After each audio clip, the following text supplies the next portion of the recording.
عجیب حال ہے، عجیب حال ہے، حیرت ہے۔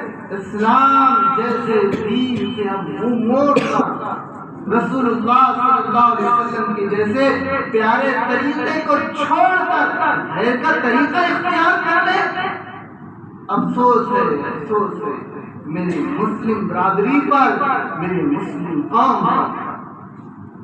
کیا طریقہ تھا میرے پیارے رسول اللہ صلی اللہ علیہ وسلم کا، شادی بیاہ کا؟ میں نے وہ طریقہ چھوڑا تو نہ جانے دوسروں کے طریقے کی مشابہت اختیار کر لی تو کتنی مصیبتوں میں گر گیا۔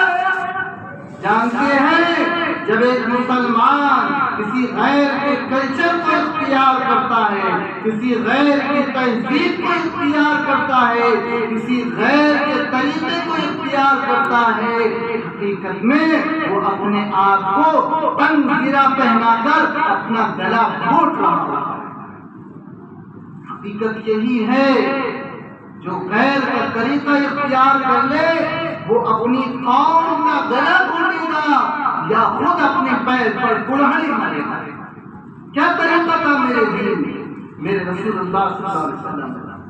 دو فرض تھے، دو فرض تھے، دو رکن تھے۔ ایک لڑکی کہے میں نے قبول کیا، ادھر سے حجاب کر لے لڑکا، میں نے قبول کیا۔ یہ دو رکن تھے اسلام کے اندر، یہ دو رکن تھے، دو رکن۔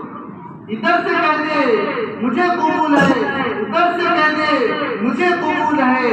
مہر کا طے ہو جانا یہ واجب ہے، مہر کا طے ہو جانا یہ واجب ہے، مہر کا دینا یہ واجب ہے۔ یہ چیز تھی، سنت مستحب درجہ تھا۔ مسجد میں نکاح کو قائم کرو، مسجد میں نکاح کو قائم کرو، یہ مستحب سنت درجہ تھا۔ خطبے کا پڑھنا سنت ہے، ولیمہ اپنی استطاعت کے مطابق کرنا سنت ہے۔ اس کے علاوہ کوئی چیز اسلام میں نہیں ہے بزرگوں، ایک بھی چیز اسلام کی نہیں ہے جس کو ہم اختیار کر رہے ہیں۔ نہیں ہے میرے پیاروں، نہیں ہے۔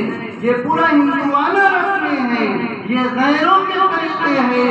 میرے اور آپ کے پیارے حبیب صلی اللہ علیہ وسلم کا وہ طریقہ نہیں ہو سکتا جس میں کسی کو دبنا پڑے، جس میں کسی کو چادر کو اوڑھ کر رونا پڑے، جس میں کسی کو پھانسی لینے پر مجبور ہونا پڑے، جو قرض کے بوجھ تلے دب کر اپنے آپ کو خودکشی کرنا پڑے۔ میرے اسلام کا اور میرے نبی کا یہ طریقہ نہیں ہو سکتا، یہ طریقہ نہیں ہو سکتا۔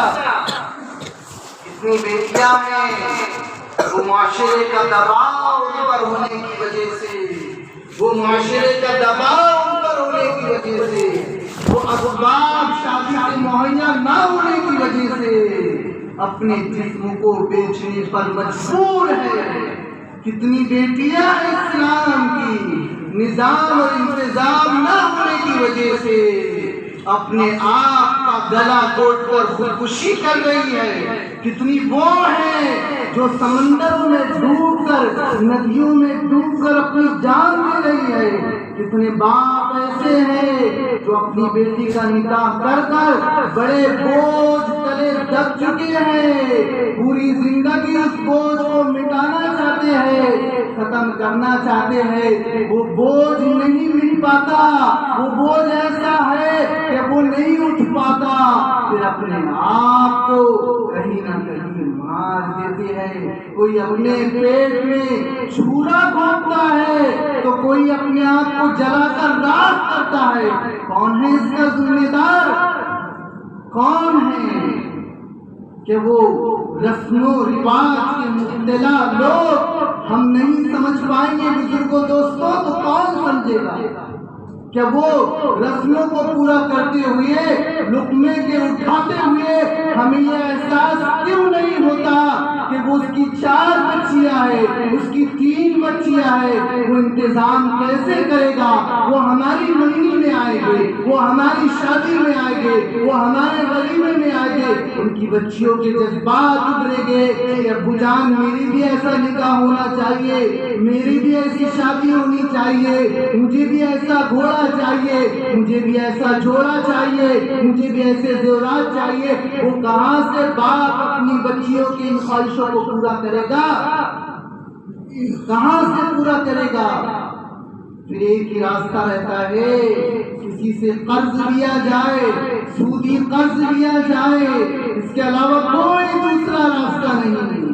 یہی راستہ وہ باپ اختیار کرتا ہے، یہی راستہ اس بچی کا سرپرست اختیار کر لیتا ہے۔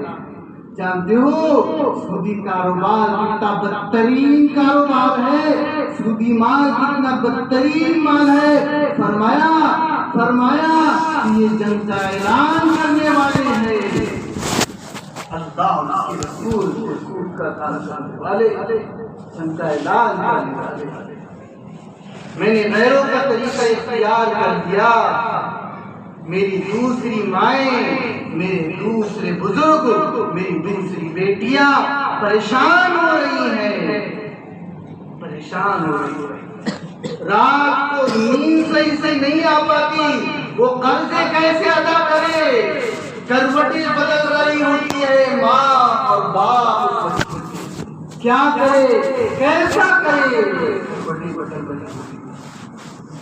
لحاظ کو کھول کر، بلینکٹ کو کھول کر راتوں کو سسکیاں لے رہے ہوتے ہیں وہ باپ، جن کے دروازے روزانہ کٹائے جاتے ہیں کہ لاؤ مجھ سے 10,000 لیے گئے تھے، لاؤ مجھ سے 20,000 لیے گئے تھے، وہ کیا کرے گا وہ باپ جس کی کمائی 400 روپے روز ہے، جہاں پر روزانہ کا خرچہ 400 روپے روز ہے، وہ کیسے اپنے بچے کی نہیں کرے گا؟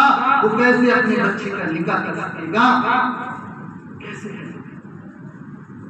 میرے بزرگ دوستو، اسلام کی پلٹ آ جاؤ، بڑی آسانی ہے اسلام میں، بڑی خوبیاں اسلام میں۔ میرے نبی کا طریقہ اختیار کر لو، غیروں کی مشابہت کو دور رکھو، دور۔ مجھے پسند نہیں کسی کا طریقہ، میں ہر غیر کے طریقے کو ناپسند کرتا ہوں، مجھے غیر کی ہندوانہ رسمیں پسند نہیں ہے، اعلان کر دو مجھے پسند نہیں ہے، میں نہیں پسند کرتا۔ جو اسلام کا دشمن ہو، جو اسلام کا مخالف ہو، جو اسلام کو مٹانا چاہتا ہو، جو اسلام کا نام ختم کرنا چاہتا ہو، میں اس کا طریقہ اختیار کر لوں، مجھے یہ پسند نہیں۔ میں اسلام چاہتا ہوں، میں محمد رسول اللہ صلی اللہ علیہ وسلم کا طریقہ مجھے پسند ہے، چاہے پوری دنیا مجھ سے ناراض ہو جائے، میں تو اللہ کو راضی کروں گا، میں تو اللہ کو خوش کروں گا، میرا اللہ مجھ سے راضی ہو جائے، میرا رسول مجھ سے راضی ہو جائے، بس مجھے یہ پسند ہے۔ میں اگر پوری دنیا کو خوش کرنا چاہوں تو میں دنیا میں چند لوگوں کو بھی خوش نہیں کر سکتا، چند لوگوں کو بھی خوش نہیں کر سکتا۔ یہ دنیا کے لوگ ایسے ہوتے ہیں، وہ کبھی خوش نہیں ہو سکتے، کبھی خوش نہیں ہو سکتے۔ شیخ ابرار الحق صاحب رحمۃ اللہ علیہ بہت بڑی اللہ والی شخصیت گزری ہے۔ ان شادی بیاہ کے رسموں میں بڑے اپنے آپ کو آگے کرنے والے تھے اور بڑے زوردار انداز میں ان رسموں کا بائیکاٹ کیا کرتے تھے۔ فرماتے ہیں کہ ایک ابخل الناس شخص تھا، بخیل شخص تھا، مال و دولت بہت تھی، اپنی بیٹی کا نکاح کیا ہے، سارے پورے گاؤں کو دعوت دی ہے، دعوت دینے کے بعد ایک لفافہ بھی دیا ہے، ایک لفافہ بھی دیا ہے کہ لوگ کہیں تو کیا شادی کی ہے، کیا شادی کی ہے۔ کس میں مقابلہ ہو رہا ہے بزرگوں کو؟ جن چیزوں میں مقابلہ پسند نہیں تھا، ان چیزوں میں میں اور آپ مقابلہ کر رہے ہیں۔ اس کا جوڑا ایسا تھا، میرا جوڑا ایسا ہوگا، اس کے زیورات ایسے تھے، میرے زیورات ایسے ہوں گے۔ رات میں میری ماں اور بہن کے دوپٹے اٹھ رہے ہیں، میری غیرت مر گئی، جس کے نبی نے فرمایا تھا رات میں اپنے بچوں کو اندر رکھو، اور میں اپنی ماں اور بہن اور بیٹی کو باہر کر رہا ہوں۔ بات پوچھنے والی بچیاں یہ بھی پوچھ لیتی ہیں کیا کھانا لانے والے لڑکے ہوں گے یا لڑکیاں ہوگی؟ میری حیا کہاں مر گئی؟ میری غیرت کہاں مر گئی؟ میری بیٹی کسی کے سامنے آ جائے، ابھی تو نکاح نہیں ہوا ہے، ابھی میری بیٹی کسی کے سامنے آ جائے، میری غیرت مر گئی۔ وہ سب کے سامنے میری بیٹی کی نمائش ہو، ابھی تو کوئی نہیں جانتا۔ میری بیٹی ایسی ہو گئی کہ وہ سب کے سامنے اس کی نمائش ہو، اس کے حسن کی نمائش ہو، اس کے زیورات کی نمائش ہو، اس کے کپڑوں کی نمائش ہو۔ ہر شہوت پرست انسان، ہر شہوت پرست مرد، ہر شہوت پرست نوجوان اس کی طرف للچائی نگاہ سے دیکھے، میری یہ غیرت ہو گئی۔ ہم کسی کو خوش نہیں کر سکتے۔ اس نے لفافے دیا، اس کے بعد ایک پیڑ پر چڑھ گیا، دیکھا کہ یہ اس راستے سے تمام لوگ جا رہے ہیں، اب میری تعریفیں کیسے کرتے ہیں؟ جانے والے جاتے اور کہتے کہ اس سے بخیل انسان تو کوئی نہیں دیکھا۔ حالانکہ کھانا بھی زوردار کھلایا، اچھا کھلایا، پورے بستی میں کسی نے ایسا کھانا نہیں کھلایا تھا، ایسا کھانا کھلایا اور لفافے بھی ساتھ میں دیے۔ اس کے باوجود کہنے والے یہ کہتے ہوئے جا رہے اس سے بخیل انسان کوئی نہیں دیکھا کہ کھانا بھی بنایا تھا تو کم درجے کا بنایا تھا، لفافہ بھی دیا تو چند نوٹوں کا دیا، اس کے پاس تو بہت زیادہ دے سکتا تھا۔ ہم کسی کو خوش نہیں کر سکتے، ہماری شادی بیاہ کے رسموں سے ہم کسی کو خوش نہیں کر سکتے۔ کہتے ہیں دوستو میری پہلی بیٹی ہے، میرا پہلا بیٹا ہے، میری درمیانی بیٹی ہے، میرا درمیانی بیٹا ہے، میری آخری بیٹی ہے، میرا آخری بیٹا ہے۔ میں اپنے ارمان کیوں نہ پورے کروں؟